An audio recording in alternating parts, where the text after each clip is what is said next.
Hello there and welcome once again to The Verdict. Mick Cornett with Kent Meyers. We're here every week meeting interesting people and dealing with topical issues, and I can't wait to get to learn more about today's guest. Yes, Jeff Trevillion, one of my partners at Crowe and Dunlevy, is joining us today.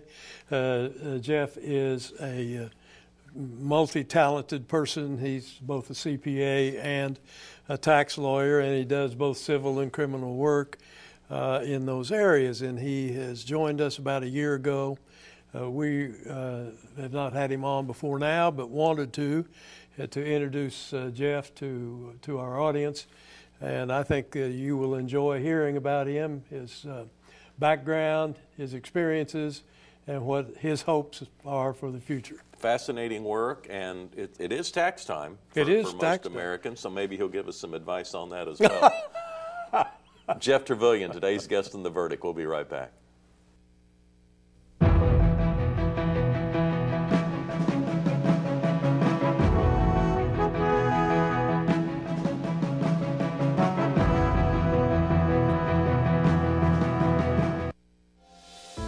Right now, 6 feet can feel like a long ways away.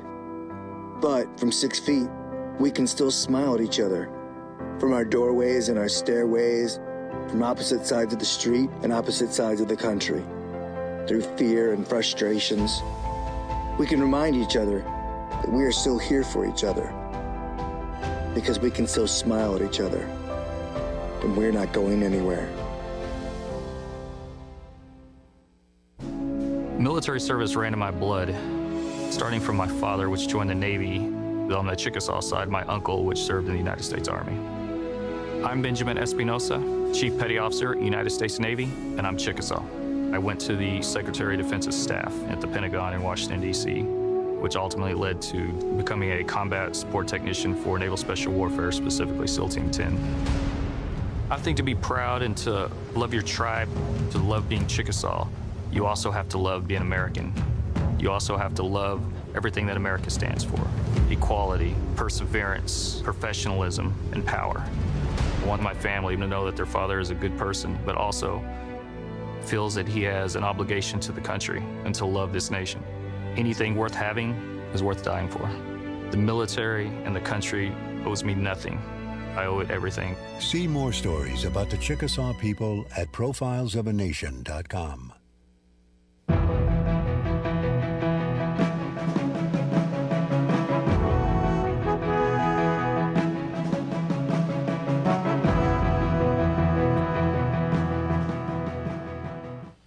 Welcome back to the set of The Verdict. Mick Cornett with Kent Meyers. Kent's going to introduce today's guest. Well, as we talked about in the open, it's a genuine pleasure for me to be able to introduce one of my fellow directors at Crowe and Dunlevy, Jeff Trevillion, Jr. Jeff is a director at the firm and has been for about a year. Educationally, he got his undergraduate degree with honors at Langston University. He then went to the University of Oklahoma, where he got a JD law degree with honors, and he also got his MBA. He is engaged at the firm in both civil and criminal practice, roughly 2/3 civil, 1/3 criminal. Kind of depends on what walks in the door, what needs to be done. He is a member of the Oklahoma County Bar Association, the State Bar Association. He has been president of the Oklahoma Bar Foundation, a very prestigious honor, particularly for a person of such young years in the practice. He has converted to more a law practice than an accounting practice, even though he still maintains his CPA license and is still active in the civil litigation in that regard. But he is multi-talented and really, really a nice guy. You'll enjoy hearing from him. Jeff, welcome. Glad to have you. Thank you, Kent. A pleasure to be here. Thank you for having me. Jeff, you were in school a long time. Yes, I was. Yes, I was. Take me through your thinking when you went to Langston, when you decided to pursue the CPA exam, then when you got the dual MBA and law degree at OU. Take us along that educational journey and what you were thinking as you kind of took this path to get to where you are today. Sure. Well, I'm from Tulsa originally, went to Booker T. Washington High School, where academics is very emphasized very highly, and many of my classmates, we went off to college. And actually, initially, me and a good friend of mine started at Morehouse College in Atlanta, and I ended up finishing up at Langston University in Tulsa and got an accounting degree. And that was one of the programs offered there at Langston University, Tulsa. And so right after that, I was working in the accounting field and decided that I would want to try to get it more into the climb the corporate ladder and get an MBA. So I'm thinking I'm going to get an MBA after I pass the CPA exam. I'm going to get an MBA, and so I'm looking at different programs, looking at different schools. I'm visiting schools all over the country. And I had several good friends that were at OU Law, and when I took my first job in Oklahoma City, most of my friends were still in Norman going to school, so I ended up living in Norman. And so I'm thinking about getting an MBA. That's the thing I'm going to do. And so I had the opportunity to talk with some of the deans at OU Law, and who put law school on my mind with a lot of my other friends and whatnot. And so I started to think seriously about it. And also I had kind of an entrepreneurial mindset as well, and which one, the law side or climbing the corporate ladder, which one was going to kind of fit my needs the most or my future. And so I decided to go for it, and took the LSAT, and I took the GMAT as well. And I ended up deferring a year and starting in 2003, and starting the full-time MBA program at the Price College of Business down at OU. Did the full first year as a MBA student. Then I did the full first year as a 1L law student. So those were pretty two tough years. And then the last 2 years, it was mostly law, but I had some MBA classes sprinkled in there. And initially, I just knew I wanted to, help people, give advice on tax matters, legal matters, and where they intersect. Earlier in my accounting career, of course, with CPAs, compliance is a big issue. So there are, rules and regulations and penalties for non-compliance, and of course, that's where, of course, as a citizen in our society, you have to comply with the law, and if that doesn't happen, sometimes that rolls over to the criminal realm as well. And so the entire tax code has a criminal portion to it. So it overlaps, and most people don't think tax and criminal go together, but they do. So. Well, I know you've been deeply involved in the Oklahoma Bar Foundation. First of all, tell us, what is the Oklahoma Bar Foundation? Okay. The Oklahoma Bar Foundation is the philanthropic arm of the Bar Association. And Oklahoma Bar. The Oklahoma Bar Foundation. And consequently, our Bar Foundation was the very first Bar Foundation in the United States. And it's set up and it's organized to help people who can't afford legal services. And it helps support different organizations such as the Oklahoma Indigent Defense System, which also supports some of the public defenders associations.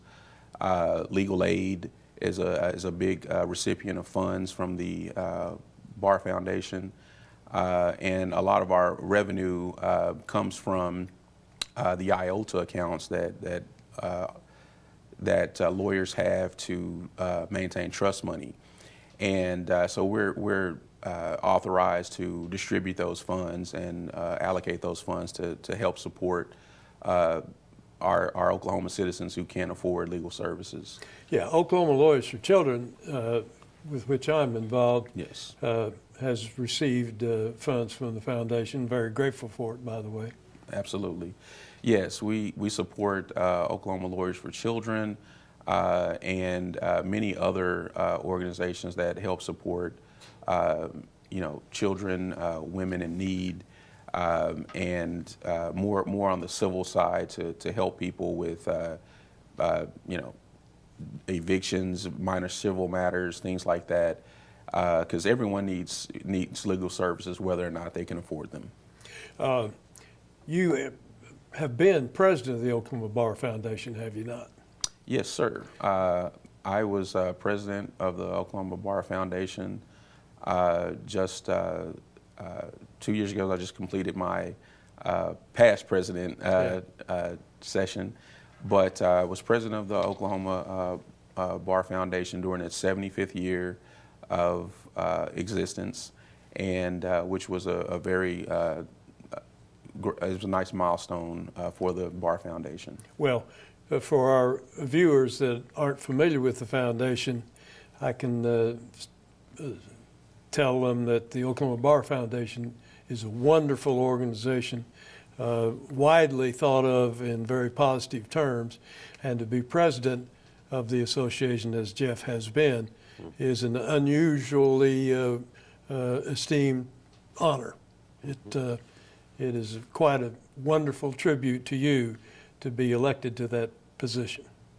Thank you very much. It really was an honor to be the president of the Oklahoma Bar Foundation, and it's a path of service. There's many hours that we dedicate to the organization. I would be remiss not to acknowledge the staff, the wonderful staff at the Oklahoma Bar Foundation, who keeps everything on track. They do a wonderful job of making sure that we stay in compliance, that our grant cycles run smoothly, that we interview our recipients, and that we actually go out and visit some of the sites and view some of the work that's done. And so it has been a wonderful experience because with a lawyer's busy schedule, many lawyers can contribute and can give back and support the community through the Bar Foundation. It allows us to do that. We're going to get to a break. Our guest is Jeff Trevillion. You're watching The Verdict.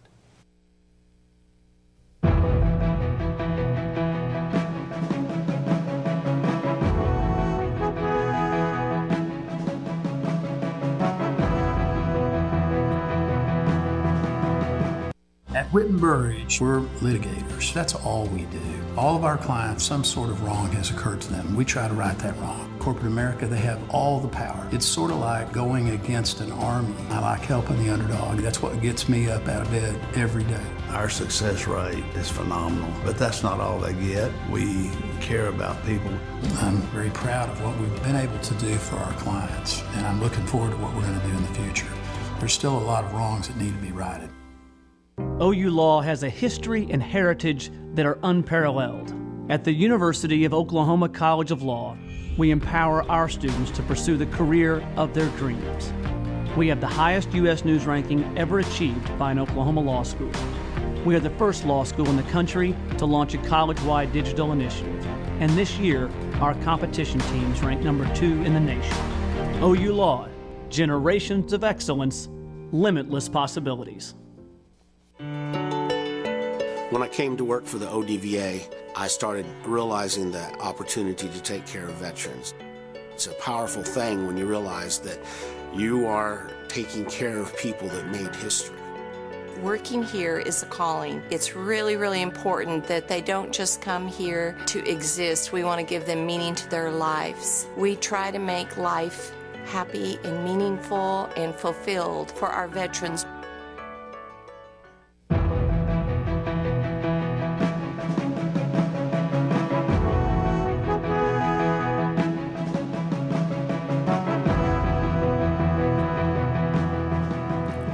We're back on The Verdict. Mick Cornett with Kent Meyers. Our guest is Jeff Trevillion. Kent? Jeff, you do both the civil and criminal work in the law, emphasizing the tax side of it. Which do you prefer? And the second question after that is, which is more challenging? Well, yeah, both are pretty challenging. I prefer the criminal defense side because it's never a dull moment. So there's always interesting facts to the criminal defense side. There is also a heightened sense of responsibility to the client because we're talking about liberty versus on the civil side we're usually arguing over money, some amount of money. And but both have unique challenges. The civil side can get a bit routine and mundane. However, a tax balance or a penalty or the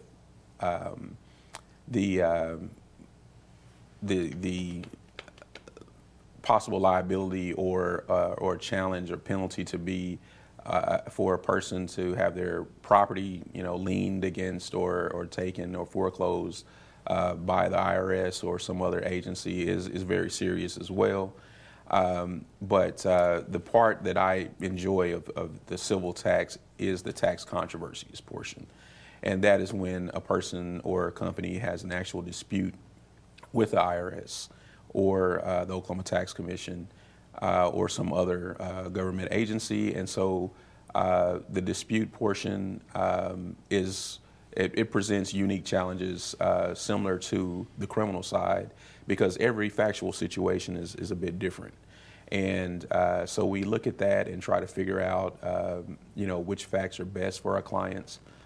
Some facts are not great. But we try to, figure out a positive outcome for everyone and advocate the client's position to the best of our ability. Not everyone deals with the criminal defense system, but everybody pays taxes. And so I've got to think that people tap you on the shoulder in a casual or a social setting and say, Hey, Jeff, I had a question about my taxes. Can you give what's a typical question that they might ask you? What do they want to know? What do they lean on that they're inquisitive about? Sure, yes, that happens all the time. Not just the tax lawyers, but lawyers in general. My brother-in-law. Ex-wife, calls and says, "Hey, I know a lawyer or whatever," and so they give you a call. So you spend time dealing with those types of issues. But generally, the question I get the most is one, talking about the differences between an LLC or a corporation. What should I do here? Is it best for me to incorporate, or is it best for me to have an LLC? And then from business people and some of the smaller businesses that I help out, the one I get all the time discusses a phrase that hurts my stomach a little bit when I hear it. They say, "I have a 1099 employee," and it hurts me when I hear that because there's no such thing, and it causes a lot of angst, and I'm like, you got to fix this, So yeah. So and so I'm generally thinking people come to you later rather than sooner. I mean, they should have come to you when they were setting up some sort of relationship, And instead, it's a year or two later, and they think, I guess I probably should go back and fix that. Absolutely, yes. A lot of time it's post-mortem, and we are, trying to undo or correct, years of mistakes and or just improper processes and whatnot. And so, yeah, the saying is, you can pay a little bit now and get some planning, or you pay a lot later when we're trying to, fix an issue that has, gone on for several years, or, the taxpayer, we're all busy, and they could be well-meaning and just, ignore those letters until it gets too late. And not a good idea. It's not a good idea at all.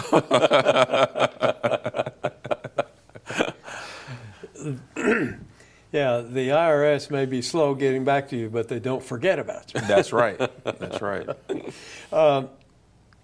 I noticed on your resume, and I really didn't know it prior to looking at your resume, that you're admitted in Texas also, in State Bar of Texas.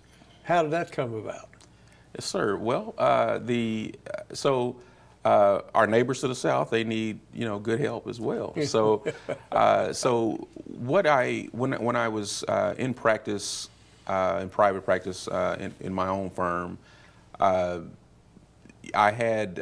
wanted to just expand my market share, and so there's almost as many people in the Dallas metropolitan area as it is in our entire state. So it was really about trying to, get into that market. Of course, there's more competition, but that was the impetus in getting involved in the tech and getting a license in Texas, and consequently, our firm Crowe and Dunlevy has offices in Dallas and Houston as well. So that worked out well. Yeah, that didn't happen until very recently. Right. Yeah. Well, do you keep your Texas license up to date? Yes, I do. In fact, I make sure the CLEs cross over and are reported down in Texas. I'm also about to graduate from the Texas Bar Association Tax Section's Leadership Academy next in 2 weeks down in San Antonio. Well, congratulations. Thank you. Got involved in that to just get to know people. Our Oklahoma Bar Association has served me very well, and I've served it as well, given service and time. And I just found that was a really good way to get to know people all across the state and get a good understanding of how things work in different counties and things like that. We got about a minute left. I'm just interested, of your criminal defense work, what percentage of your cases wind up going to trial? How many are settled along the way, and how many end up in front of a jury? Well, statistically, 98% of cases settle, okay? And that's true in criminal cases, especially federal criminal cases. And is that your goal when you take a client? Or are there times you advise him, we shouldn't take this deal? Absolutely. And on the criminal side, my mindset is that initially we're going to trial, and that helps prepare the case for settlement. And I really, just personally don't mention plea agreements until the client thinks that is an option, and or, of course, all settlement offers I do have to present to the client that come from the government. Yeah. So interesting. Yes. I wish we had more time. Jeff, thanks so much. You're an inspiration. I appreciate your work and what you disclosed to our audience today. I'm sure they learned a lot. Well, thank you for having me, and it was a very enjoyable time. Kent and I'll have a final word when we get back.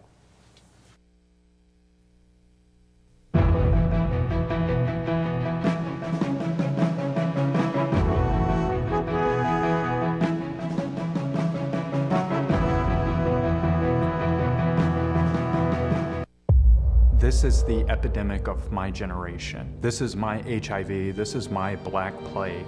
In the midst of one of our state's largest crises, Oklahomans are dying from this preventable and treatable disease on a daily basis.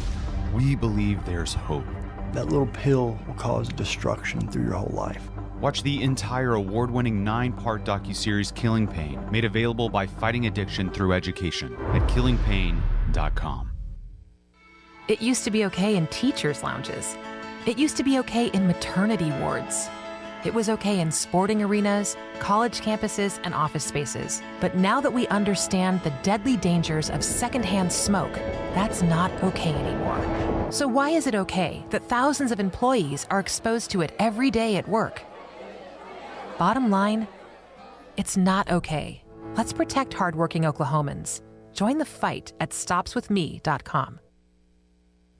All children deserve a life of hope and love, but sometimes they experience a life of pain, neglect, and abuse. When that happens, each child deserves all the quality assistance and representation that can be offered in our legal system. For more information, call 23-CHILD. Oklahoma Lawyers for Children, helping to bring hope and love back to the lives of abused children. You will always be Mom and Dad to me. I think for us, once we got started and we began to see the tremendous need just within our state, it really was just a calling for us. The blessings far outweigh any obstacles that we've faced. You will always be Mom and Dad to me.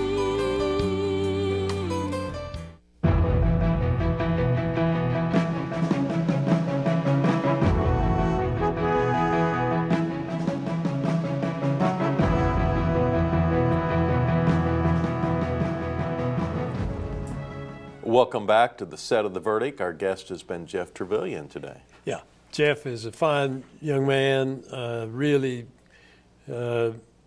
bright as can be and hardworking, and we are just thrilled that he's joined our group. But we wanted to, in this show, to make Jeff's accomplishments something that our audience has had an opportunity to hear. I think they'll appreciate it. Oklahoma raised and Oklahoma educated. That's quite a resume he's putting together for himself. We have some website information. You can get more information about Jeff and Kent and the rest of them down at Crowe Dunlevy, where the two of them both work, at crowedunlevy.com. And then we have a website, theverdict.tv. You can log on and tell us about a guest you'd like to see on a future show. That's going to do it for this week. We'll see you next time on The Verdict.